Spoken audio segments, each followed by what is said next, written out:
So it's Haley's birthday. First birthday without her being here. Um, it's been okay. I mean, I haven't been any more sad today than when it's not her birthday. And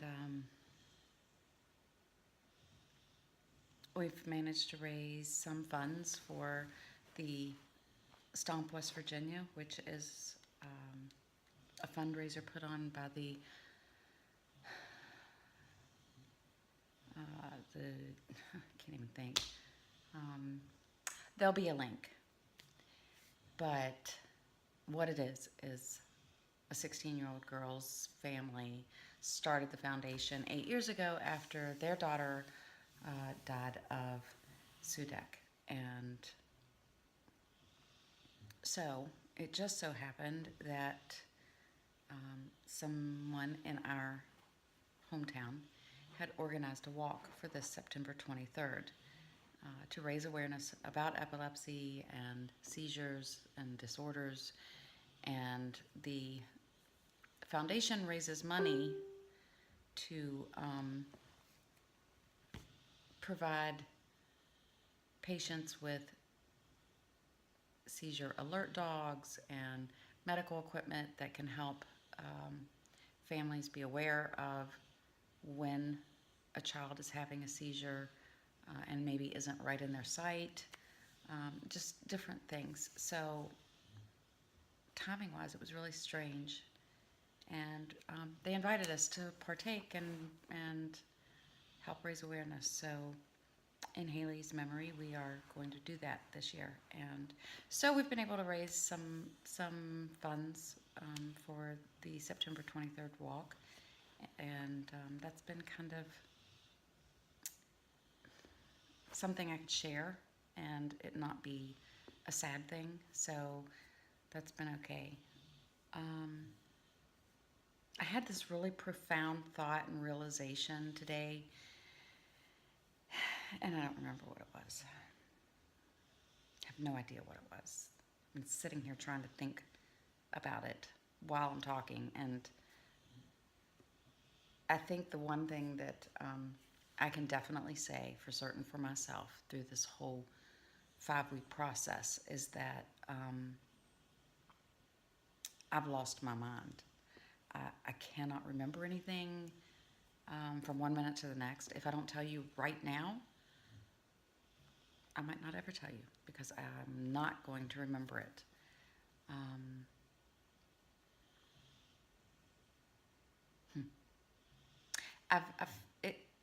I'll find myself doing something that I have done every day as long as I can remember. It's something that should be second nature to me. And I have to stop and really think about what the next step is, or did I leave a step out, or just, I don't know, I guess my concentration is just so, my focus is so it's just on overload, and or it's consumed, maybe is a better term.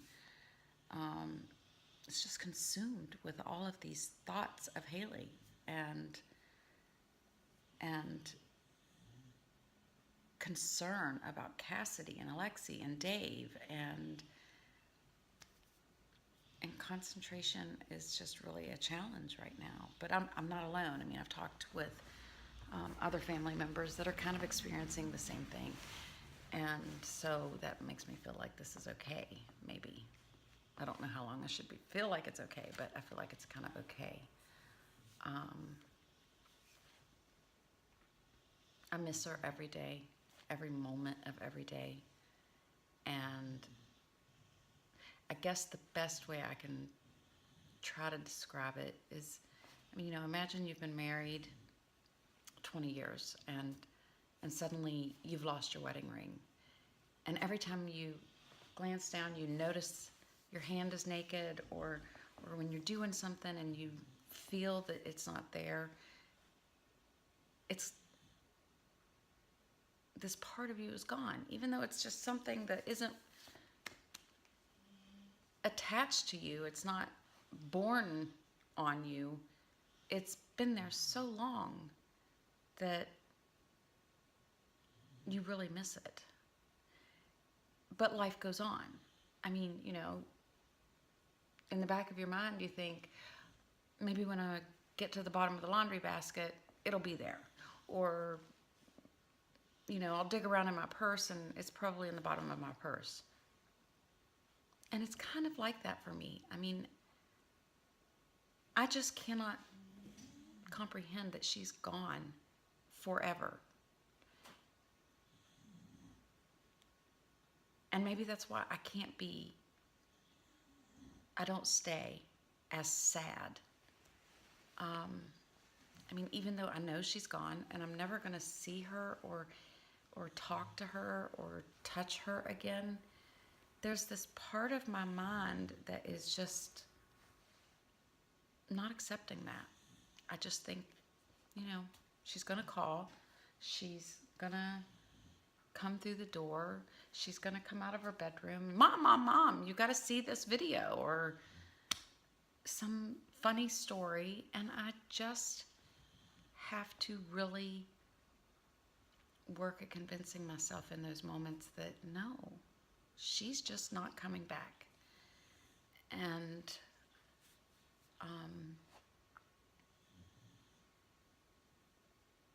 it keeps me busy. But that's what it's like in my head. I mean, it's just constant. And,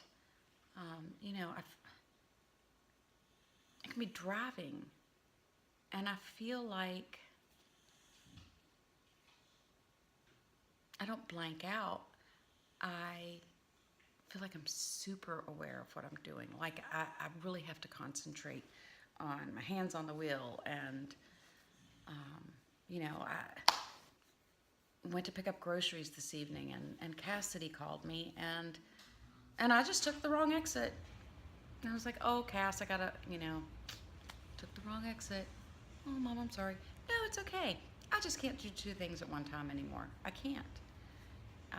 So it's, for me,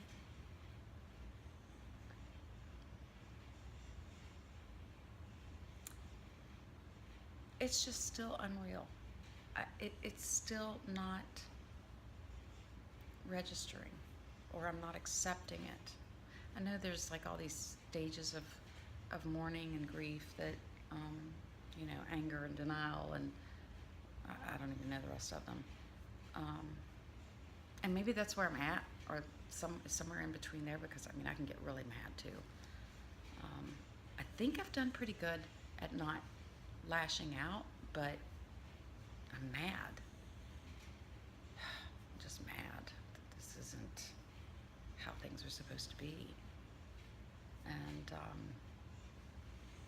I'm grateful.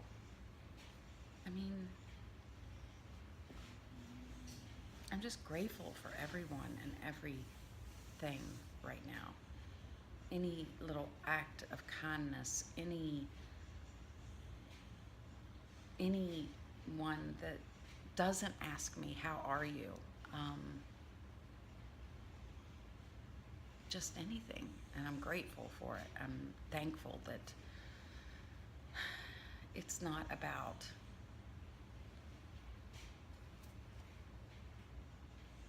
hey, I guess you lost your kid, so what's that like? And nobody has asked me that, don't misunderstand, but you just kind of feel like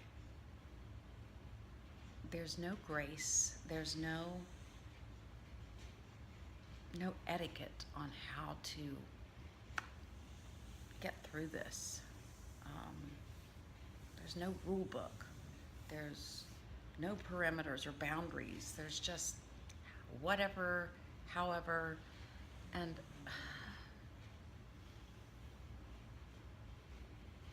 it's hard.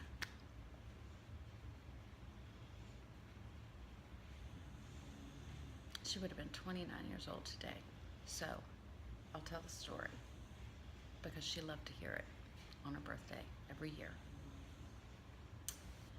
On June 26th at 11:30, a girlfriend of mine that I hadn't talked to through most of my pregnancy called and woke me up because I had been so tired that afternoon because it was hot. I had 7 dogs. I had 7 really large dogs, and I had given them all baths that day and had to chase one of them literally a quarter of a mile as hard as I could down the road to keep it from getting hit by a car, and then carry it all the way back.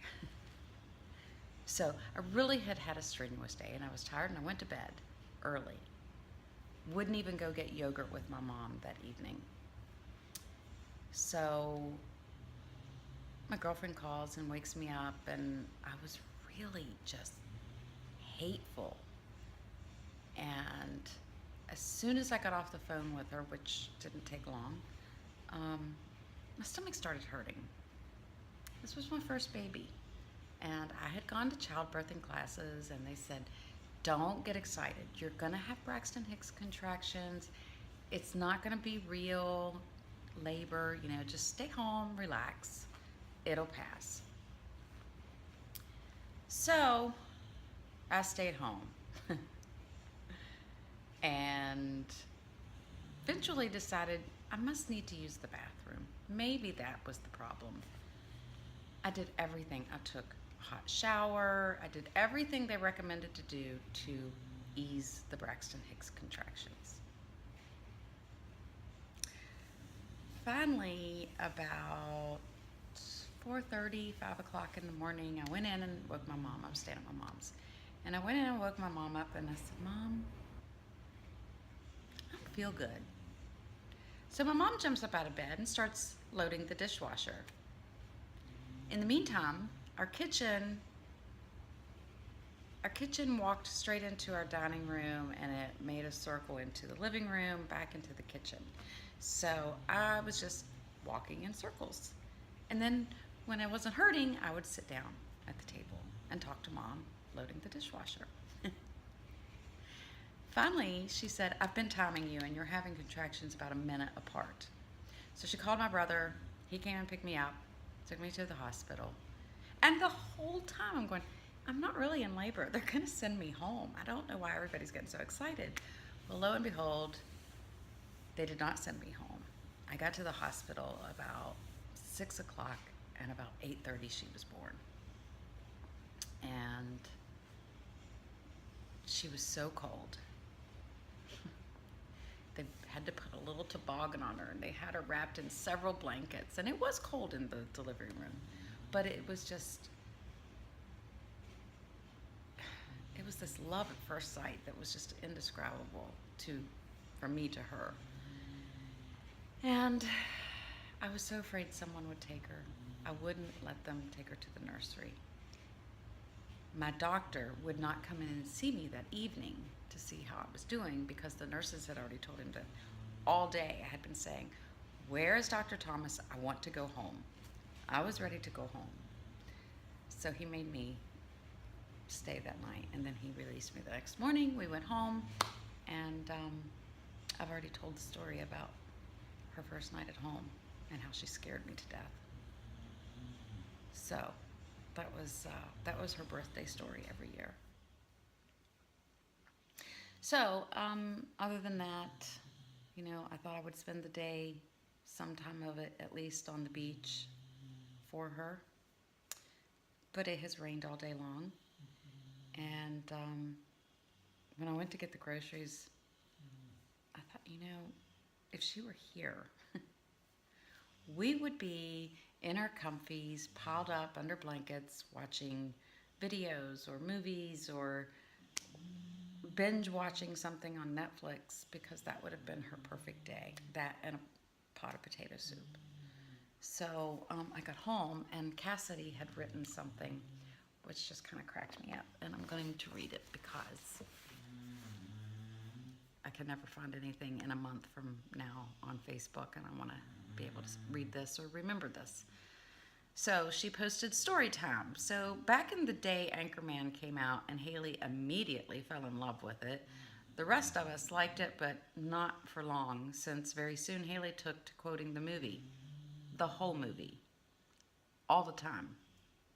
It even got to the point that Haley would just avoid doing stuff around the house by saying, "After I finish watching Anchorman," which she would replay and just say she was still on the very first viewing. She thought she was clever. Wink, wink. One day, my mother finally had enough. She storms into Haley's room, takes the disc out of the player while Haley had been trying to watch it, and tells her she's grounded from the movie until further notice. I then march across the house and am stopped just outside the hallway to the master bedroom.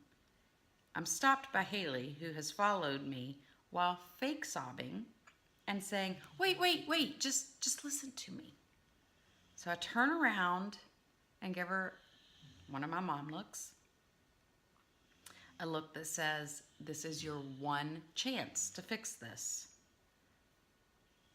Haley pulls her arms against her chest as if in pain and continues to fake sob while saying, "I'm in a glass case of emotion." I'm standing on the edge of the living room, and Cassidy was standing on the edge of the living room and kitchen, about to piss herself.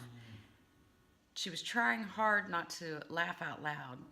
Meanwhile, I am not amused. She furrows, I furrow my brow. I'm sorry, she wrote this. I'm trying to flip it around here. I furrowed my brow, turned on my heels, and continued my march into the bedroom, where I slammed the door shut so she could not see where I hid the movie. Needless to say, this did not stop Haley from quoting the movie and did not stop her from finding the movie within a week. The number of viewings may have slimmed slightly, but that was all. Haley was a cinephile through and through. There was no limit to how much of a movie she could retain and quote years down the road. Any free time she had, she watched movies, then later binged TV shows and anything she could find on YouTube. And Cassidy says she literally looked at Haley's history on YouTube and that she had watched reaction videos to videos that Haley hated just for the hell of it. So Cassidy says, "I'm sure that many of you can think of a time that she did something similar to you, quoted a movie, tried to test your knowledge of a movie, or explained how she had put too much thought into plot holes." And that was Haley. And that was living with Haley. You could be in the middle of something so serious, so deep, and she would just, "Oh, you know what? Do you remember this scene from this movie that you'd watched with her 5 years ago, once?" She was amazing. I wish I could explain her better. Haley felt everything.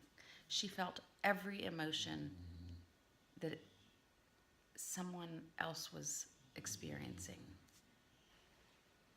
And it was magnified for her. I mean, if you were happy, she fed off that joy. If you were sad, it crippled her. She was just such an amazing girl, and I just wish she had understood how special she was. I wish I had been more successful in convincing her of that, I guess. But anyway, it's her birthday, and I'm about to go watch a Ron Burgundy movie. So that's it for now.